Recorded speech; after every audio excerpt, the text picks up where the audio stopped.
welcome back to Odd Socks. So I thought I'd show you around the allotment as it is of today. I think it's the 21st of May. Now we've had a few issues this year with one thing or another, be it health-wise, where I haven't been able to do hardly anything, to seeds of lack of germination, to slugs and snails, and the good old mouse is back, decimating all my seeds. But there is positives. Things are really springing into life here on our plot.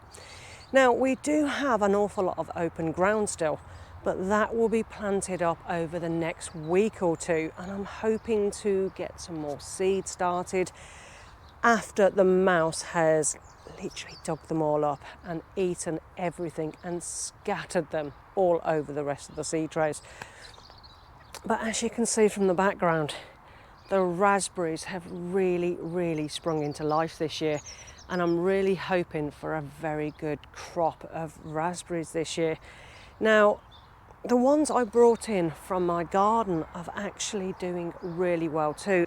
Now, they're not as big as the others along the side, but these are summer fruiting and they are already full of raspberries. So on this end it's summer fruiting, then it's autumn in the middle, and then I have got summer fruiting there on that side. So I'm hoping to produce raspberries for a couple of months, or a fair few months at least. Now, the eagle-eyed among you will see that I have got an awful lot of straw here. Now, this area was really getting to me. In the future, it's going to be fruit bushes, very similar to my jostleberry that I planted earlier this year, which is doing quite well. And I've got a couple of little bits of fruit on there, but I'm not expecting much off that this year. I've got a red currant bush in here, but the rest of the ground, apart from a few dahlias and a few gladioli, the ground was bare. And when you have bare soil at this time of year, it just invites a ton of weeds. So I thought I would try the deeper straw method. Now, I'm not growing necessarily in the straw, and I will make a little hole to plant whatever I'm planting in the future. But what I'm thinking of planting here this year, I have grown some Pacific giant squash. Now, I've germinated 3, but I probably only want 1, maybe 2. Because this year, the amount of slug damage that I've lost things to is quite disheartening. So that's what's going to be going into this ground. In the long term, it will be fruit bushes or anything that's perennial that we don't have to keep re-sowing. And I will just keep the straw over it throughout the rest of the year. I'm hoping that this cuts down a lot of the annual weeds, because this side of the plot is absolutely covered in annual weeds, where it becomes a real nuisance. And because majority of this is normal dug beds with heavy clay soil, an awful lot of stones, it makes it a little bit easier for me to manage. So I shall keep you informed whether this is actually going to keep some of those weeds down. Now, it probably won't keep the perennial weeds down, like the docks, the dandelions, the bindweed, or the mare's tail that I've got coming in everywhere. But it will help with those annual seeds. Now, my Brassica cage is doing okay, and I've had a few losses, which is really expected, to be honest. Be it slugs, snails, whatever, has decimated several of these plants. But I always oversow, and a lot of the time those cabbages will happily grow in those modules for a certain length of time. So I was able to fill it with, well, basically whatever I had to hand in the Brassica family that needed this protection, either from pigeons or butterflies. Now, I won't say that this is 100% butterfly proof, but it should be okay, and hopefully we won't have any caterpillar damage. But in here I have Best of all at the front, then greyhounds, and then spring greens, and the spring greens are doing really well. And in fact, I think going forward I will probably keep going for the spring greens. less issue with slugs as you're slicing into them, and they seem to be doing very well in this particular area. Down the middle as well, I've also got a row of sprouts. Now obviously this is for much later in the year, and that's going to be growing just there. And then once my purple sprouting broccoli has got big enough to defend itself against the slugs, that will be going on the further side, down in a row. So we've got majority of the brassicas in one go, because I'm really desperate to get rid of some of the nets this year. Now, I don't know whether you're like me, I have an awful lot of pigeons, and in fact this year it has been really bad. Now they have destroyed all my pak choi and all my kohlrabies. They have been decimated, and they were such fantastic seedlings. So I'm giving up on those at the moment until I can create an area where I can protect that kind of crop. Now I want to reduce the amount of netting, but I may build some kind of cage that I can walk in a little bit further to the top, so it doesn't distract from the whole of the allotment. Now, I know the polytunnel cuts the allotment in two, but that really was the only place we could put the brand new polytunnel. Now I've started to plant up my framework. Now I've put some lettuces along the inside. I've got those bulbs that you saw me plant not long ago. They've all sprung through. And the beautiful sweet pea, the heavenly scent, is working its way up the sides. The sage this year is flowering beautifully, and it really is attracting the bees. But I will be later on in the year putting a couple of rhubarb crowns in this area, and I've also took some cuttings of lavender from my own lavender bushes at home. Now this is the one cutting which is going to go into here, because I want to create a bit of a sensory walk through this frame. I want to be able to have those smells and those scents and the different shaped leaves and things as you walk through. Now it will be planted with vegetables and things like that, but I also want a mixture of plants. So this year I've got extra sweet peas going up in different areas. I've also planted some salvias that I managed to grow from seed, but to be honest, I haven't got that much hope for them.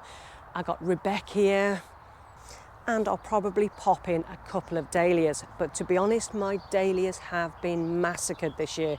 Out of the 30-40 plants, I think I have got 3 or 4 left. The slugs have made a beeline for my dahlias, so I'm back to square one when it comes to planting those. Now, the eagle-eyed would have spotted our tomato plants. Now, we were not going to grow tomatoes outdoors this year on the plot. But then we realised we're not growing onions, we're not growing leeks, we're not growing potatoes. All of these normally take up a lot of space on our allotment, and we realised actually we have got a lot of space that we've got to fill on our plot this year. Now as the years go on, we'll be making these beds wider, we'll be extending certain areas, but we're doing it little bit by little bit. So we had some tomato plants spare this year. Now we always oversow because anything can happen at any point with your tomatoes. So we've decided to put them outside. Now these have been outside for over a week. I think it's almost been 2 weeks that these actually have been in. And we have interplanted a little bit of basil and some coriander on the sides. Now these are looking great for outdoor tomatoes at this time of year, and I'm really happy, and I'm hoping it's going to be a much better tomato harvest and plant health than it was last year. And here we have some of our beans. Now I have got some more to go in, and you can probably see the trays dotted about. Now that was left there just in case any slugs or snails demolish those beans. So far so good. But we've got purple teepee to come up here. All this side here is Balotti beans, which is the tall variety. And then we have got Isabel. And at the end, we've got some violet purple beans. So we've got a bit of a mixture this year. But I am going to spread the beans out along the whole of the plot. Now I just need to pick up some longer canes because all my canes have pretty much rotted. They break, they're snapped, and they're just not big enough. This is our temporary solution for this year to grow our beans up. Now, it's not very tall, and I think I may have a little bit more chicken wire that I can pop on the top to extend it a little bit further. Now, if these beans do grow really well here this year, I will put a more permanent structure up, which is a little bit taller, to grow my beans up.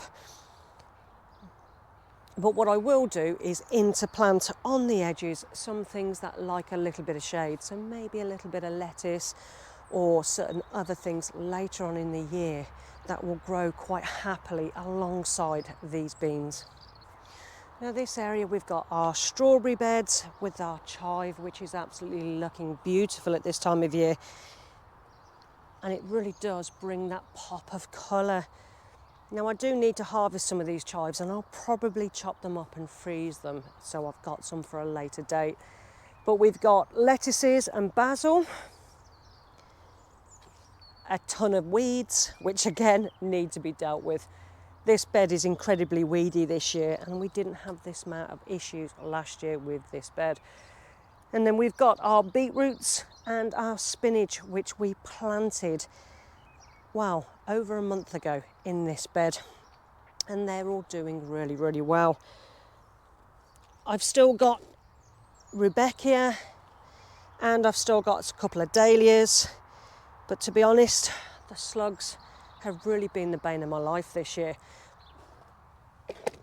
Now, I've got a load of Cosmo that needs to be planted as well.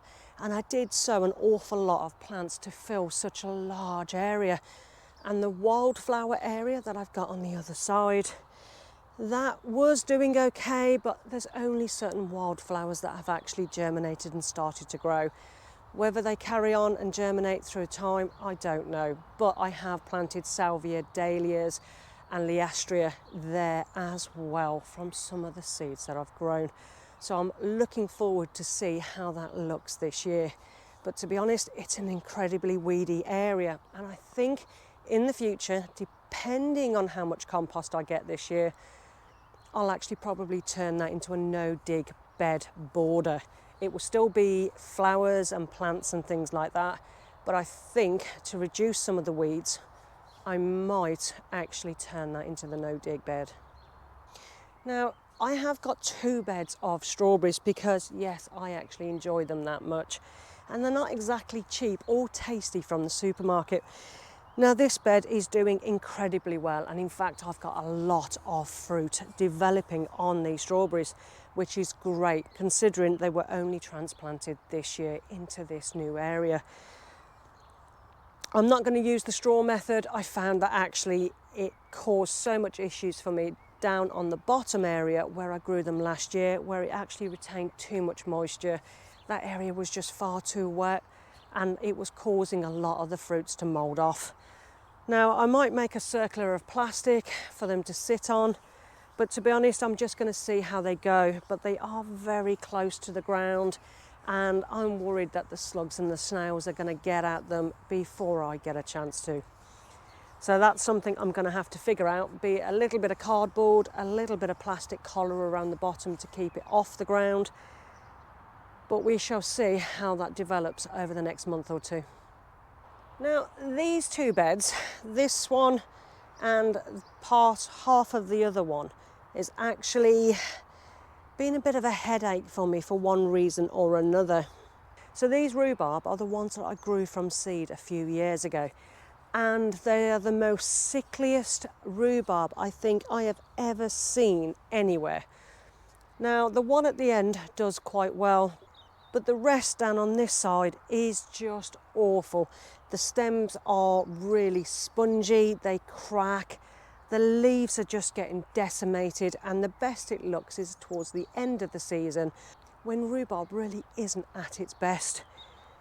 So I'm going to have a rethink about my rhubarb here. They were always going to be moved anyway because they are a little bit close together, to be honest, for rhubarb, because they are really, really heavy feeders. But I think I'm going to go for a different variety. I think this is Victoria, if I remember off the top of my head.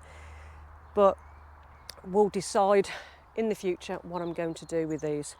They may actually go randomly on the mound or on the path on our other side of our allotment, so they're out the way, and leave them to it and see if they actually do a little bit better. The beetroots in this side are doing good too. And obviously you can see my giant parsley from last year, which is now starting to flower. So I'm going to get 1 or 2 extra harvests from that, and then I need to re-sow as soon as I can find my parsley seeds. Now, what was once my kale sprout bed, I think this was, it's now been split in 2, so we have a path to our polytunnel. But the soil is really good, so we have put some lettuces and some plants in here.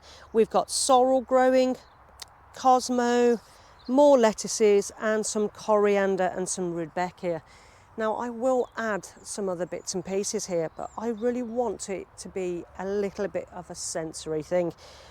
So all my pak choi reds completely decimated, completely gone. Looked so beautiful and healthy, and then overnight they were just gone. So I'm really having a hard time growing certain things in our allotment this year. But gardening is just one of those things. Eventually you'll be able to grow something that does really well. The beets have started to grow here, and it'll be really nice to have those beet leaves growing in this little bit of a border. Our broad bean patch. Now, you saw me planting all these, wow, a little while ago now, I think, and they're doing okay. They're nice, strong stems. They're holding out to all the wind that's happening of late, and they've started to flower beautifully. Now, at the moment, I'm not going to pinch out the tops. I'm going to wait a little bit longer, but no doubt we will get our yearly dose of black fly, which when it happens, we will treat accordingly. The lettuces that you saw me plant are doing absolutely fantastic in this bed, and it won't be long before we're harvesting these. And the peas are doing great. Now, we did lose a few peas to pigeons coming along. I actually watched them do it, pulling them out and taking them off. But I just need to put some bamboo canes in, just to direct them towards the middle fence for them to grow into. That's what we've been doing for the last few years, and we normally get a really good harvest. Now, this year it is really sporadic. I haven't put in as many peas as I would do normally, but there is plenty of space there to grow other things, so that's exactly what I will be doing in this space. Now, the last 2 beds on this side, hit and miss again. Now, the spinach and the lettuces that I've planted here are doing great, and I'm managing roughly to keep this weed free. Again, this was parsley that we left and overwintered, but I've also got some celery here that has overwintered, and it seems to be doing okay. In fact, it's better than it was last year. The Jerusalem artichokes have all started sprouting up, and it's amazing how quickly they grow. Love it or hate it, this crop I'm hoping to carry on growing over the years. And hopefully they'll all stay in this bed, but obviously there's always a chance of it spreading to other areas, so just be warned. This bed is where you saw me planting some of my cabbages and some of my pak choi red cabbage, and again they have been decimated. Now, the red cabbages are kind of holding on, but the pak choi and some of the other bits and pieces, there is absolutely nothing visual left on these plants, which is how it happens. Now, the compost area, we have this one that was full up to this height, and it's now sunk down to about here. Now, at the moment, that's running at 50 degrees. It was running at 75 for about a week and a half, so it was definitely warm enough. Now, this one is one that we are adding to, and we've probably got several more loads yet to actually fill this up. Once these get to a certain stage, both of them will be turned into this end one, and this is where it will finally carry on rotting down. Now, I'm really hoping that this one and this one is going to make our seed compost for next year, because the amount of money that I'm spending on seed compost, or just compost in general, because I don't buy seed compost, is getting quite out of hand, and I want to cut down some of our costs. So trying to develop a nice fine compost that I can use to grow my seedlings in, that's one of the projects that we've got going for this year. Now this area I think is one of my favourite areas, and I'm not quite sure why, but it's covered in currant bushes. Now I have a pink currant bush, a white, a black, and I think the other two are black ones as well, thinking about it. I have a red one in a pot that is doing okay, but these ones in the ground are absolutely full of fruit. They are doing exceptionally well this year. Now you might remember me planting these that we got for free after somebody dumping them on the ground.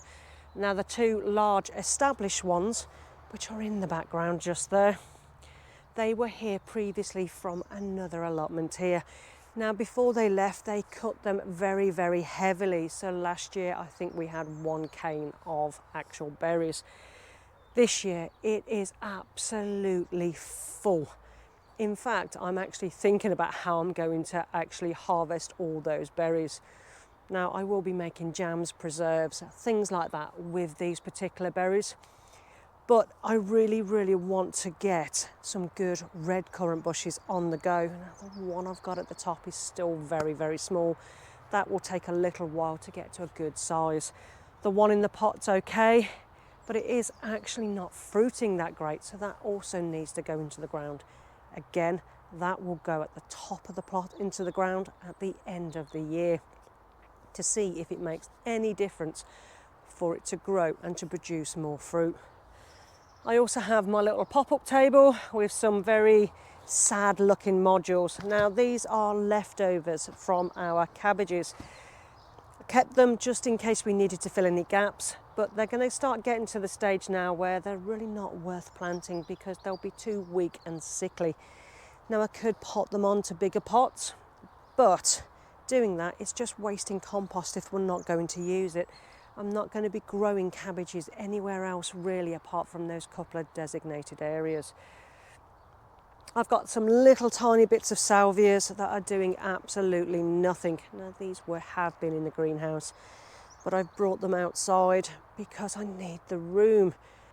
I may just put these in the ground and just see how they go. But my salvias this year, they germinated fine, but growing was a completely different story. Now I have a lot of Rhubarb still in modules that I actually hadn't put into pots.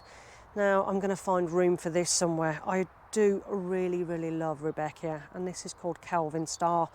But as you can see, some of them are starting to die off, and these really do need to go somewhere. It's just finding the time and the energy to get all these in.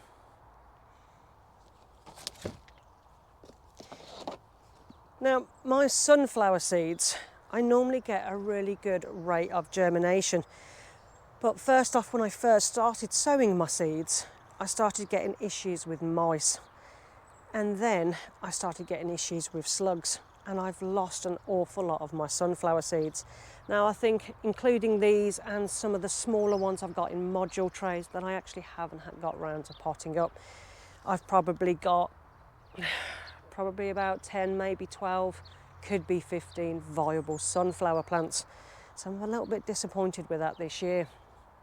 Now this area was the newish area that we just threw some old compost on. But you can see the lettuce is doing well. The coriander is really starting to pick up now. Gladioli and some of the bulbs and some of our corn. Now our corn has been an absolute nightmare this year. Out of the 50 odd cells that I planted, I got 1, 2, 3, 4, 5, 6, 7, 8, 9, 10. I think 11 actually come to fruition. Now it was either the mice or just didn't germinate, or some of them actually rotted off because my mistake on one of the trays, I actually left it standing in water for too long and the seed rotted and went mouldy. So I am really panicking now when it comes to my sweet corn. But I have sown some more sweet corn and I've grown the maize, and it is just starting to poke through. But it's one of the crops that takes up a large area of our allotment, and I am absolutely desperate to grow sweet corn this year. We had such a good harvest last year, so I'm hoping the ones that I've just sown will be big enough for our space towards the top where we grew them last year. I'm not 100% sure, but we're growing this one because this is a different variety. So I want to make sure that this is well away from the other variety at the top. Now it's only a handful that's going to be in this bed, but it should be reasonably happy. And I'll keep you updated on how this area is going. But the one big problem with this area, that we're finding a lot more slugs. And again, all my kohlrabies and my pak choys, all that has just completely gone. I've lost it all. And in fact, the slugs and the snails are everywhere on this these lettuces, and I'm finding them all over the place. Now, in my little orchard area, my blueberries are doing incredibly well.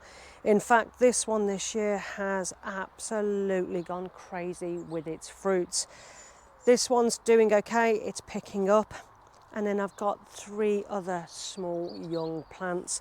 Now, you probably remember when I first started this orchard area, I lost quite a few plants to foxes digging them up. They've kind of left them alone, but I actually want to create a lot more blueberry bushes. Blueberries are something that I absolutely love, and it's a fantastic good harvest. So I will be adding more fruit bushes here into larger pots, dotted around, and then I can probably build a cage with some bird netting over the top just to protect these, because these are a delicious treat for our native birds. But I'm really looking forward to getting a good crop off this year. And if I can pick up some more blueberry plants that are a little bit bigger than the small little stems that you can buy in the supermarkets maybe, then I'm definitely going to go for the bigger variety. Also in our fruiting area, we've got our first lot of apples. I am so pleased with this. Now, anything can happen between now and harvest, but I really wasn't expecting anything off this fruit tree. It was only planted up last year, and this is its first pretty much full year in a pot. But to have quite a few apples on each branch, I'm really excited. Now I'm really hoping that this is going to be a tasty apple, because it is something I definitely wanted to grow in my own growing space for a long time. Now, there's nothing on my pear tree, nothing on my plum, or nothing on my cherry. They all flowered beautifully at the beginning of the year, but we just had one frost that took out all the blossom. Now, there is nothing at all on this particular pear tree, but that's fine. I wasn't expecting anything for a little while anyway. It can just happily grow away here in its pot. Now, our second polytunnel. Now, as you can see, I've got all my chilies, and there is an awful lot of chilies here that are actually starting to fruit. Now, I've given up trying to get them to stop and focus on growing. It was just, the more I picked, the more it fruited. So I've kind of given up when it comes to that at the moment.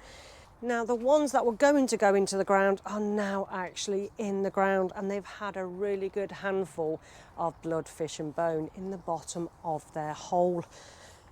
We'll see how these go, see the difference between the pot grown and the ones in the ground, to see if it's made a major difference. Now, with our cayenne peppers and our chili hot peppers and some of our sweet peppers we grew last year, they grew very well in our ground, in our polytunnel. But in that polytunnel, it was bags of compost that we'd actually put into the beds.